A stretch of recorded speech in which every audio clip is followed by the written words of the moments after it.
हाँ, जिसके भी बच्चों के ना 90% या 90% से ज़्यादा आए हैं ना, चाहे सीबीएसई बोर्ड हो एमई बोर्ड हो, उनके अंदर एक चीज़ जो काबिलियत मैंने देखी है, उनके अंदर ऑलरेडी हुनर है कि वो एंट्रेंस के बहुत करीब है, सिलेक्शन के खटक से इतना दूर है खाली वो लोग।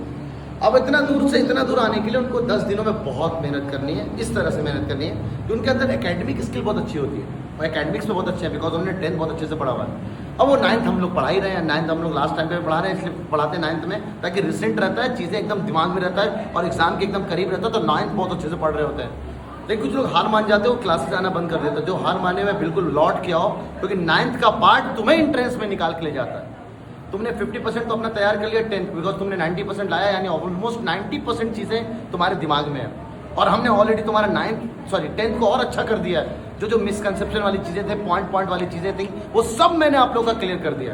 तो हर वो बच्चा जिसके 90% या उससे ज़्यादा हैं, they are more near to your selection of MU 11th entrance.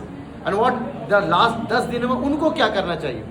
उनको एक तो 9th की जो चीज़ें चल रही है उसको एकदम सीरियसली करना चाहिए। जो 9th के टॉपिक्स उनके कमज़ोर हैं उसको अच्छा करना चाहिए, बिकॉज ऑफ कि आगे जा करके हम लोग 11th में पहले 9th ही पढ़ेंगे, तो इसलिए हमारा फ़ायदा हो जाना चाहिए। दूसरा उसका फ़ायदा इससे भी होगा कि इंट्रेंस में 9th के सवाल आएंगे तो हम कर डालेंगे।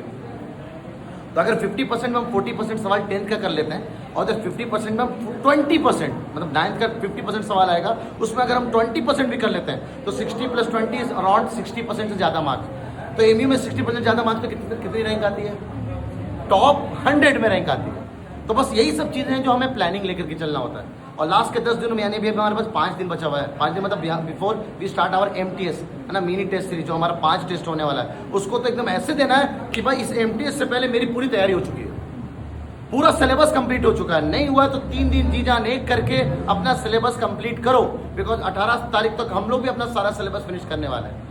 तो आपको भी अपने लेवल में सिलेबस को फिनिश करना है। मैं कहता हूँ जो DPTs नहीं कर रहे हैं, टेस्ट पेपर नहीं कर रहे हैं, एटलीस्ट आपके हिसाब से हाँ सर मेरा कंटेंट, मेरा सिलेबस तैयार हो चुका है, तो अब आपको अपना सिलेबस तैयार होने के बाद वो 5 दिन में फिर मैं आपको अलग से गाइड करूँगा 5 दिन को कैसे लेके चलना है। तो आप उसको कंप्लीट करो जो सिलेबस है, तो इंशाल्लाह आप बहुत अच्छा परफॉर्म करोगे। एंड जो बच्चे 90% से ज़्यादा लेकर आए, बेस्ट ऑफ लक, बहुत शानदार परफॉर्म किया है। लेकिन याद रखना, a piece of paper can not जज योर फ्यूचर।